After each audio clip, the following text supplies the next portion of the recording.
doing a little video here about Windows 7, close here, Windows 7 and Snow Leopard.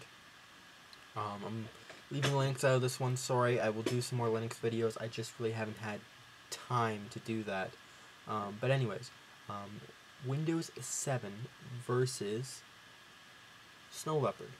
What do you guys think? Do you think, okay, if you had to go out and buy a new operating system, which one would you choose? Would you choose Windows 7 or would you choose Snow Leopard? Now, majority of you people will probably say, I'm going to go for Windows 7. This is mainly because your hardware may already support Windows 7. In most cases, that will be the case, just because there are a lot more PC users out there than there are Mac users or OS X users. That's okay. Enjoy Windows 7. It is a great operating system. But side by side, which one's better, do you think? It's a tough choice. Really. Well, I say it's a tough choice, but really for me, it's not a tough choice. If I'm going to go out and buy a new operating system at this point in time, I would choose, I would probably end up choosing Snow Leopard. And I make that choice because I own a Mac system or an Apple system. I have a MacBook, I have a Mac Pro, I have an iBook over here. It will not be running Windows, or it will not be running Snow Leopard, mainly because Snow Leopard is not supported by the PowerPC processor.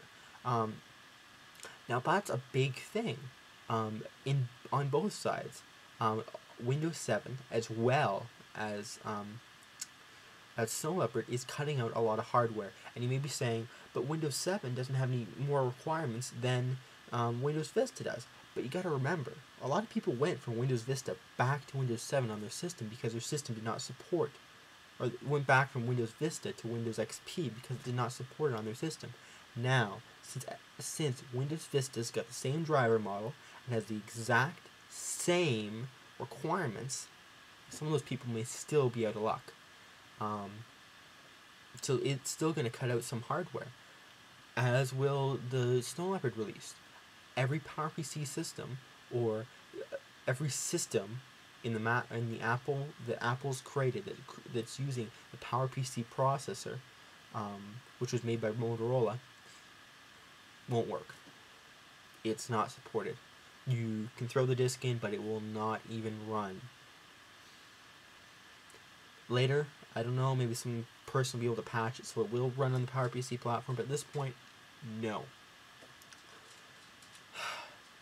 So,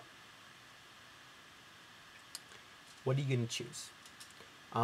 I choose Snow Leopard because I have running on my, right now I have Snow Leopard as well as Windows 7 running on my MacBook. My MacBook is, adequate specs. The specs are fine. I do video editing on it, and it has no problem, so I'm sure it's fine. So its specs are fine. It's got 4 gigs of RAM and a nice big 500 gigabyte hard drive, and it's got a Core 2 Duo.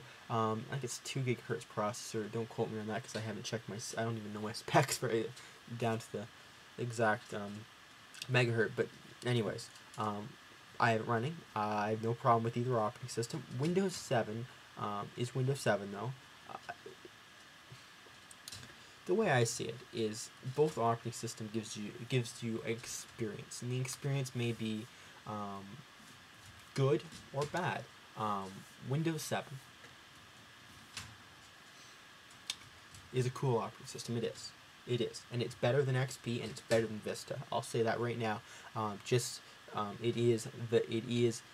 It deserves the Microsoft brand. It deserves to be ahead of those two operating systems because it is better. But it's still Windows, and I left Windows for a reason. I never fully left Windows because, I do still have it running, but I don't use it very often. I haven't booted onto a Windows machine for my own personal use in a while. But you know, it's an operating system, and people are going to enjoy it. But the experience that my Mac gives me is far superior, in my personal opinion, than the experience that my Windows machines gave me. This is my personal opinion. It may be different for you. You may like the Windows experience, and that's great, because what the end result of your computer should be that you enjoy that computer. Computers are important. They are in every little part of our lives at this point. Everything you do has some relationship, or it can relate to a computer in some way. So you should enjoy using your personal computer. Doesn't matter what it is, but you got to think about this. All right, Windows 7 system requirements. Now I'm not going to quote Microsoft's requirements just because I don't like them. Just because I know it can run on lower specs and I know it can run on higher specs. Alright, bare minimum. If you're going to be stupid and run this on a bare minimum machine, I know it'll run an 800 megahertz system with 512 megabytes of RAM and 512 megabytes of RAM. And, you know, you can run it with like an 8 meg graphics card. What you should run it on, I recommend running it on a system that is, let's say, 1 gigahertz and over. Let's say, I'd recommend, say, something like 1.4 gigahertz, a gig of RAM, and a 128 megabyte graphics card. Integrated's okay, but I don't like integrated as much as I like, you know. But, so, that's the requirements. Now, the Mac requirements are weird. They are. Because it'll run on any Intel system, right? But what's the weakest Intel system you can really buy that's a Mac? So it's shaky. I like the way Apple goes as of requirements than the way Windows goes as requirements in this way, because Windows, you get these hardcore numbers and all that kind of stuff. Like you have to have a 1.3 gigahertz. I think it's 1 gigahertz processor, and you've got to have 512 megabytes of, or actually it's a gigabyte of RAM, and you know you have to have a 128 megabyte graphics card.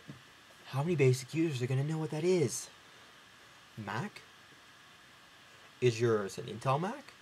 Or is yours a non-Intel Mac? Two options. Intel Mac works, non-Intel Mac doesn't work. I love that. And it's just because it's perfect the way that they had that set up. And I love the way Apple did that, because you know what? It's difficult to buy a new computer as a consumer. Going out there as a basic user, as a consumer, buying a new computer is difficult. It is. Now, going out there and I want a machine that'll support Windows 7. Going out and doing that, a little more difficult. Or knowing if your own system supports Windows 7, a little more difficult than it is to just go to the store and go, you buy a new Mac, it runs Snow Leopard, and it'll be the same for Windows. It's just, I'm not worried about buying new systems kind of thing. I'm more worried about your current system, because a big problem was when Vista came out, people were trying to run Vista on low spec systems, like really low specs, because XP ran on them fine. But that's not the case, you know. You gotta meet the minimum requirements. It's like when installing a game, you gotta meet the minimum requirements. Anyways, I'm gonna split this into 2 parts, maybe 3 parts.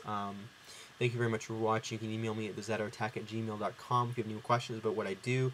Subscribe, rate, all that fun stuff. Check out my other videos, and stay tuned for part 2. Thank you very much for watching.